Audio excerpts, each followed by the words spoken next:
Agricultural finance and cooperation. इसके अंतर्गत आपका टॉपिक है सोर्स ऑफ फाइनेंस, वित्त के स्रोत। वित्त के स्रोत, वित्त क्या है आप पहले अध्ययन कर चुके हो कि प्रबंधन की व्यवस्था को संस्थापित करने के लिए, संपादित करने के लिए धन की जो व्यवस्था की जाती है वह वित्त कहलाती है। आप कोई भी व्यवसाय या कोई भी सिस्टम चलाने के लिए आपको धन की आवश्यकता होती है, उस धन की व्यवस्था को वित्त कहते हैं। वह वित्त चाहे अपने पास रखा हुआ धन हो, कहीं से उधार लिया हुआ धन हो, या कहीं से भी हम उसको मैनेज करते हैं, उसको अरेंज करते हैं, वह वित्त होता है। या हम कहाँ से मैनेज करेंगे, कैसे अरेंज करेंगे, कहाँ से लाएंगे, वही उसका अध्ययन हम सोर्स ऑफ फाइनेंस, वित्त के स्रोत। वित्त हमको कहाँ से, धन हमको कहाँ से प्राप्त होते हैं, कहाँ से हम कर्ज ले सकते हैं, इनका अध्ययन हम इसमें करेंगे। ठीक है। अब सोर्स ऑफ फाइनेंस, वित्त के मात्र दो सोर्स होते हैं, इंस्टीट्यूशनल क्रेडिट एजेंसी और दूसरी second non institutional credit agency. पहली क्या है? इंस्टीट्यूशनल क्रेडिट एजेंसी, संस्थागत ऋण कंपनी, संस्थागत ऋण और गैर संस्थागत ऋण एजेंसी। दो लेंडर एजेंसियां हैं आपकी, इंस्टीट्यूशनल क्रेडिट एजेंसी संस्थागत ऋण और नॉन इंस्टीट्यूशनल क्रेडिट एजेंसी गैर संस्थागत ऋण। यह दो संस्थाओं से ही हमको कर्ज या ऋण वित्त के रूप में प्राप्त होता है। फिर अभी संस्थागत क्या है और गैर संस्थागत क्या है? इंस्टीट्यूशनल क्रेडिट एजेंसी या इंस्टीट्यूशनल क्रेडिट संस्थागत ऋण, यह जो है यह एक नियम कानून तथा रूल से बंधी हुई है, एक सरकारी संस्था है जो सरकारी हमारे संविधान के रूल रेगुलेशन को फॉलो करती है। ऋण देने से पहले अपने सारे नियम कर्ज लेने वाले व्यक्ति या संस्था को बता देती है, कब कितना देना है, कितने समय में कितना वापस करना है, कितना ब्याज लगेगा, ना देने पर क्या प्रक्रिया होगी, सारी चीजें पहले से ही क्लियर कर देती है। और आप जानबूझकर समझने के पश्चात ही ऋण लेते हैं। इनके सारे पेपर वर्क क्लियर होते हैं। अगर ये अपने बात से मुकर रही है तो आप इनके खिलाफ कोर्ट में जा सकते हैं, इनको कोर्ट में घसीट सकते हैं। यह आपके साथ धोखा छल कपट नहीं कर सकती और समय पर अगर आप भुगतान करते रहे तो आप एक सकल ऋणी कहलाएंगे और अपना जो प्रोग्रेस करते रहेंगे। यह इंस्टीट्यूशनल क्रेडिट एजेंसियां हैं, इनके अपने रूल्स रेगुलेशन होते हैं, यह धोखा नहीं देती हैं। ये समय पर जितना भी इसको जो है अनाउंस किया हुआ है वो समय पर आपको देती रहेंगी। और आपके जो है कर्ज ना जमा करने पाने पर क्या क्या दंड निर्धारित है, सारी चीजें पहले आपको कर्ज देने से पहले ही क्लियर कर देती हैं और आपकी साइन ले लेती हैं, सारे डॉक्यूमेंट्स ऑन पेपर आपको दे देती हैं। ये संस्थागत है या जो रजिस्टर्ड होती है। ठीक है। और नॉन इंस्टीट्यूशनल क्रेडिट एजेंसी, ये गैर संस्थागत ऋण एजेंसी, यह रजिस्टर्ड नहीं होती है, इसके अपने कोई रूल्स रेगुलेशन नहीं होते हैं, या कुछ भी बताते हैं, कोई भी पेपर ऐसा कोई भी लिखित पेपर नहीं देते जो इनके खिलाफ आप जा सकते हैं। ये है नॉन इंस्टीट्यूशनल एजेंसियां, आप से कुछ भी मनमानी असूल सकते हैं और आप इनके खिलाफ कोई भी आवाज नहीं उठा सकते, या आपका शोषण करेंगे और आपको तरह तरह से परेशान भी कर सकते हैं और मनमानी रिटर्न भी दे सकते हैं। यह है नॉन इंस्टीट्यूशनल क्रेडिट एजेंसियां। अब इंस्टीट्यूशनल क्रेडिट एजेंसी में जो है यह इंस्टीट्यूशनल आपके जो है 4 प्रकार से है क्रेडिट एजेंसी। पहला आपका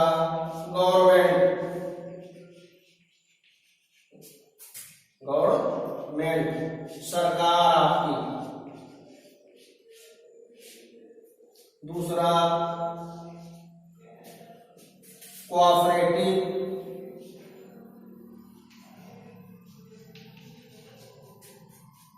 कोऑपरेटिव एजेंसी या कोऑपरेटिव एजेंसियां हैं। थर्ड आपकी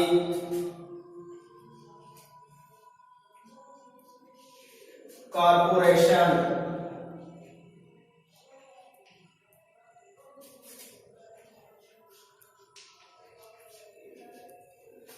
फोर्थ बैंक।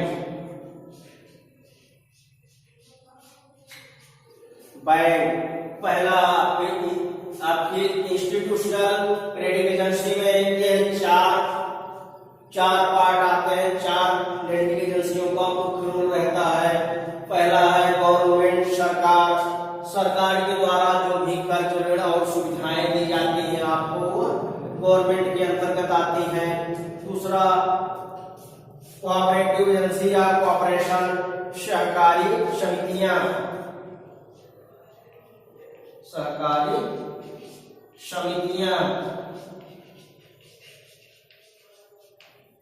चौथा कॉरपोरेशन, आपके निगम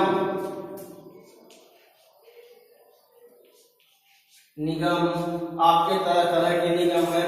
भूमि सुधार निगम, विद्युत निगम, जल निगम और तरह तरह के आपके कॉरपोरेट या कॉरपोरेशन, तरह तरह के निगम है जो आपको डायरेक्ट और इनडायरेक्ट में सुविधाएं प्रदान करते रहते हैं। और चौथा है आपका बैंक। ये विभिन्न प्रकार की बैंकें आपको अपने अनुसार, आपके ऋण लेने के अनुसार या उनके तरह तरह के तरीकों के अनुसार आपको कर्ज देती है। सरकार आपको टर्म लोन देती है, तकादी ऋण देती है और तरह तरह के अधिनियम के हिसाब से आपको डायरेक्ट और इनडायरेक्ट, प्रत्यक्ष और अप्रत्यक्ष रूप से आपको ऋण देती रहती है। प्रत्यक्ष ऋण क्या है? जो ऋण नियम के अनुसार छूट, सब्सिडी और ये सब चीजें देती रहती हैं, उनको वसूलती रहती है। कुछ चीजें ऐसी हैं जो प्रत्यक्ष नहीं है, जैसे रोड, सड़कें, नहर आज को बनाती हैं और आपको टैक्स के रूप में आपसे वसूल कर देते हैं, वह इनडायरेक्ट। ये दो प्रकार से होती है, डायरेक्ट और इनडायरेक्ट। डायरेक्ट और इनडायरेक्ट,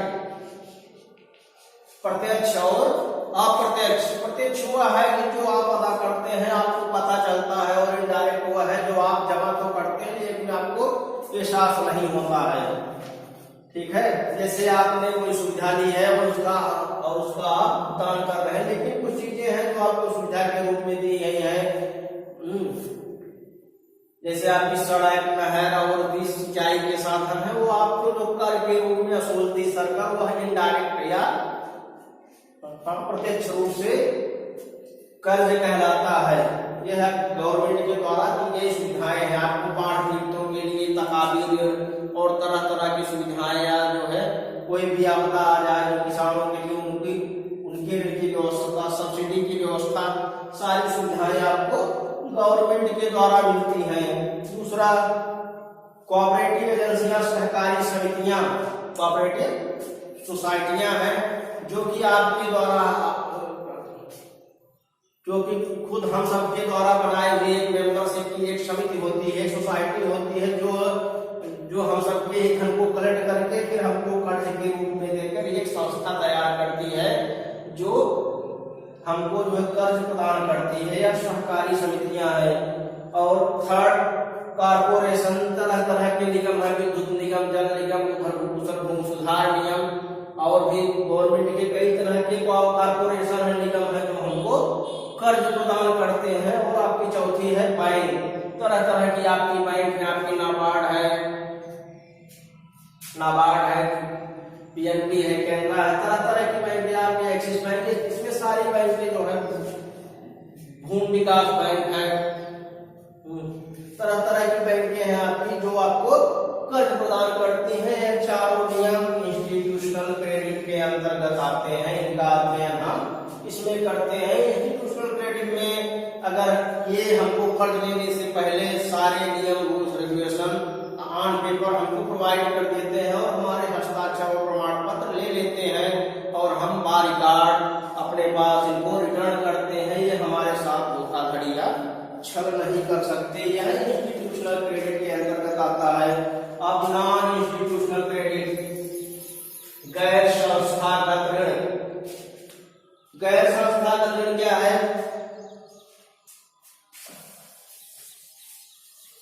गैर संस्थागत ऋण है इसका कोई भी प्रमाण, लेखा जोखा या रजिस्टर्ड या स्टाम्प या कोई भी गारंटर नहीं होता है, कोई रूल रेगुलेशन नहीं होता है।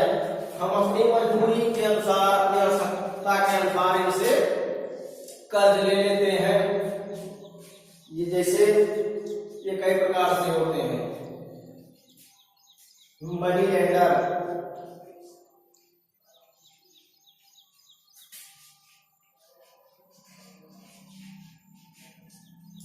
दूसरा landlord,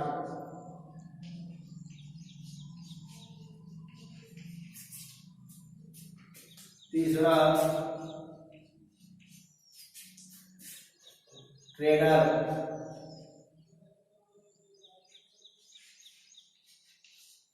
and commission agent.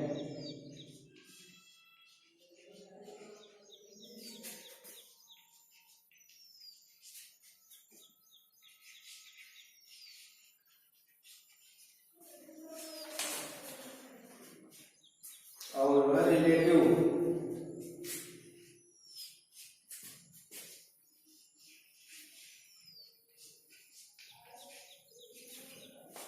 Money lender ये आपके पूंजीपति होते हैं। पूंजीपति, लैंडलॉर्ड आपके जमींदार, ट्रेडर्स एंड कमीशन एजेंट व्यापारी और अड़तिया। व्यापारी एवं अड़तिया।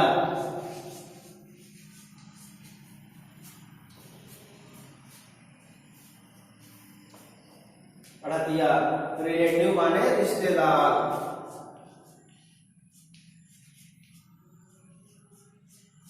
रिश्तेदार।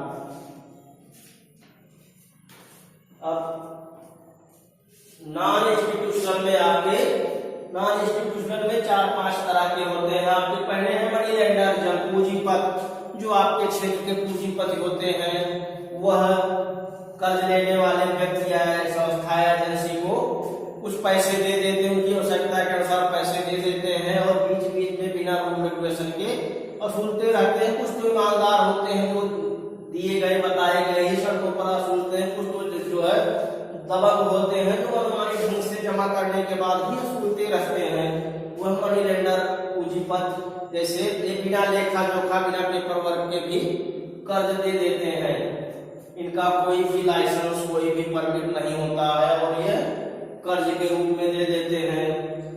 और लैंडलॉर्ड, जमींदार, गांव के जमींदार भी आपको खेती करने के लिए कर्ज दे देते हैं और मजदूरी के रूप में या तरह तरह के अपने जो है नियम के अनुसार आपको कर्ज देके मनमानी वसूलते रहते हैं आपके गांव के जमींदार। और ट्रेडर एंड कमीशन एजेंट, व्यापारी जैसे जो आपकी फसल लेते हैं, वो आपकी फसल की बुआई से पहले अगर आपके पास धन की आवश्यकता है तो आपको पहले एडवांस में पैसा दे देते हैं कि आप खेती करिए और फसल उन्हीं को बेचिए।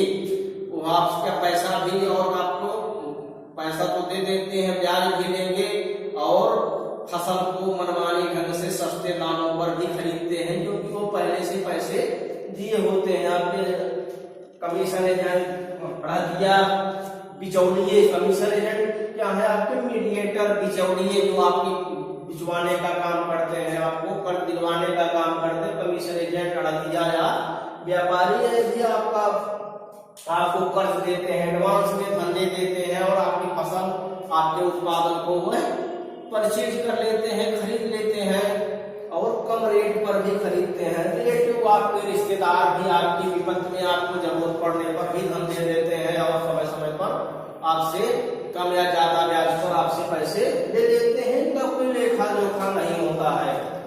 अब इंस्टीट्यूशनल और नॉन इंस्टीट्यूशनल में क्या फर्क है? इंस्टीट्यूशनल में जो 4 प्रकार के ऋण आपको बताए गए, गवर्नमेंट, कोऑपरेटिव, कॉर्पोरेशन एंड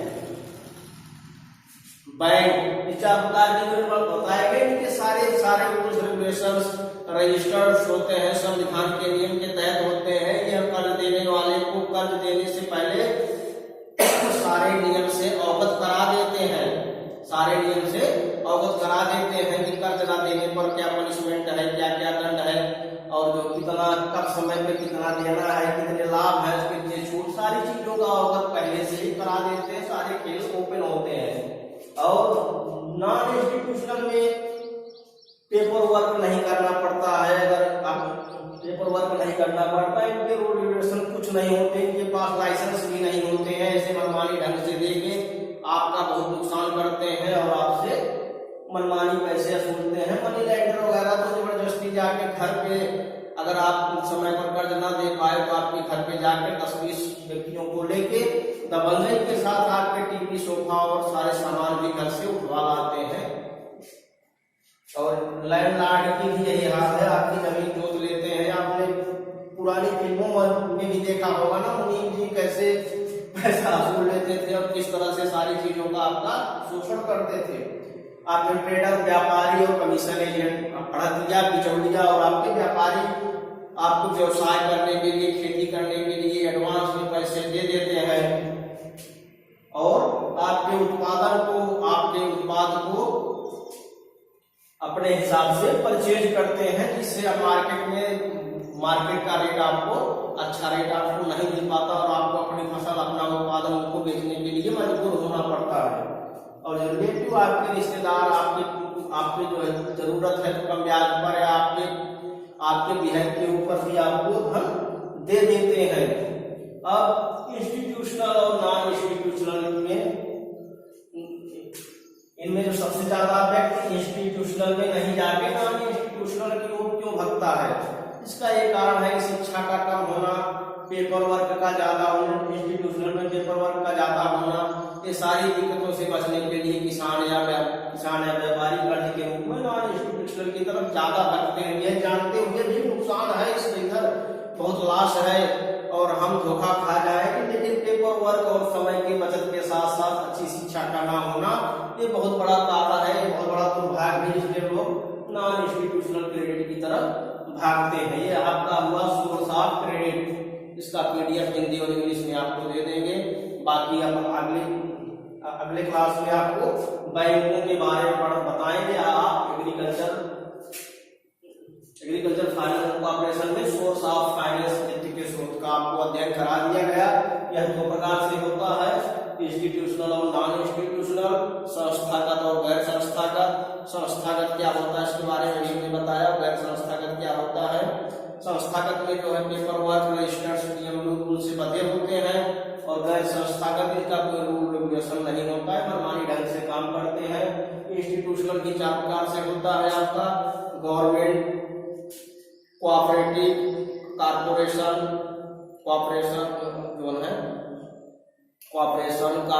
और बैंक। और नॉन इंस्टीट्यूशनल में आपकी money lender, landlord, trader, commission agent, पूंजीपत, जमींदार, व्यापारी, अड़तिया और कमीशन एजेंट और रिलेटिव आपके रिश्तेदार। इनका अध्ययन हम सोर्स ऑफ फाइनेंस, वित्त के स्रोत में करते हैं। ठीक है, ओके, थैंक यू। अगले क्लास